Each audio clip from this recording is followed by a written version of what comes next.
I have to agree and admit that I'm frustrated with the political landscape in Florida, in particular post-Pulse. And I think it's important to explain why. We all are frustrated that so much of the gun safety legislation and new laws that we know are common sense, that enjoy support from a majority of Floridians and Americans, they're struggling to move forward.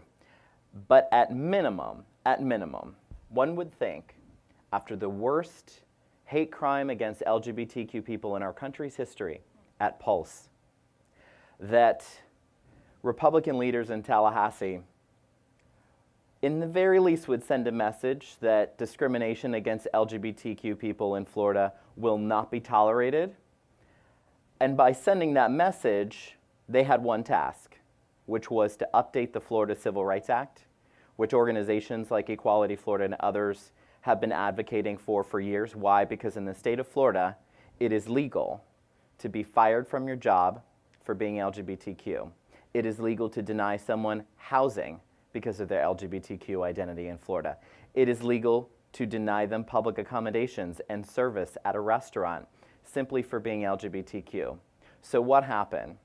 Well, in the immediate 24 hours after Pulse, the governor shows up 24 hours, in the first 24 hours, could not say the words LGBTQ. He couldn't say the words gay, lesbian, bisexual, transgender, queer. This is not a part of his vocabulary. He evolved. Within days, he started talking about it. I get it. It's not part of his language. He doesn't understand the LGBTQ community clearly. And then he regressed. Months go by.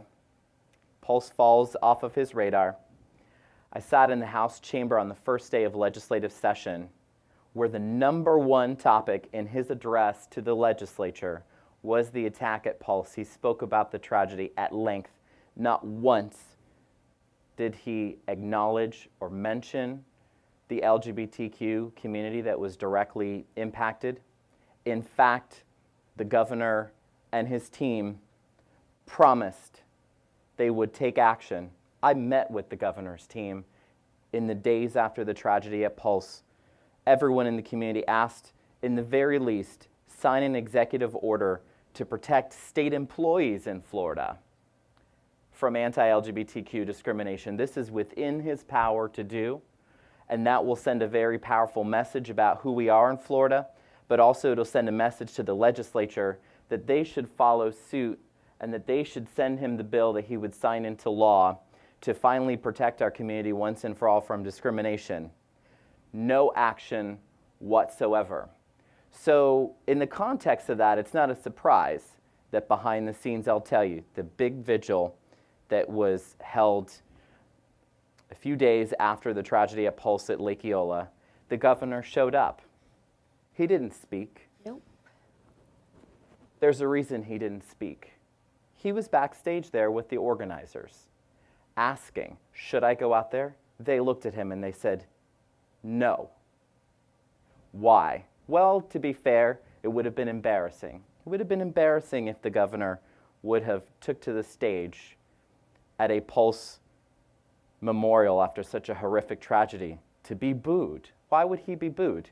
He would be booed because the LGBTQ community knows that he's done nothing for us. So look, Monday is the 1-year mark of the tragedy at Pulse. I don't know if the governor is coming to Orlando. I don't know if he's going to participate. But what has he done for us? What has he done to send a message that Florida is a place that does not tolerate discrimination against LGBTQ people? We know the answer. He's done nothing, and he should be held accountable.